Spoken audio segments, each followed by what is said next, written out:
Hello বন্ধুরা, তোমরা তো অনেকভাবে অনেক কিছুভাবে ইলিশ মাছ রান্না করে খেয়েছো, আমিও খেয়েছি। বারবার কিন্তু একঘেয়ে ইলিশ মাছ খেতে একদমই ভালো লাগে না।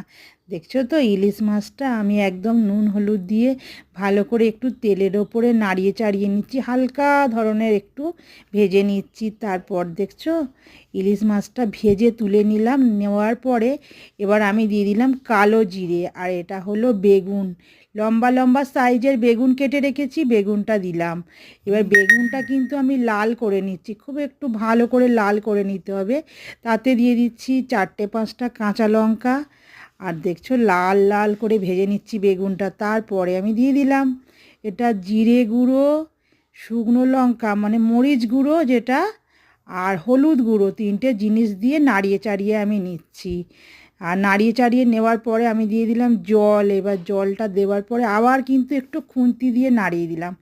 এরপরে কিন্তু যেই ফুটে গেল, আমি মাছগুলো খুব সুন্দর করে সাজিয়ে দিলাম। সাজিয়ে দেওয়ার পরে একটা ঢাকনা চাপা দিয়ে দিয়েছিলাম। খুলে দেখছি মাছটা কিন্তু আমার রেডি। আর কার কার ভালো লাগে ইলিশ মাছ এরমভাবে খেতে, বেগুন ইলিশ?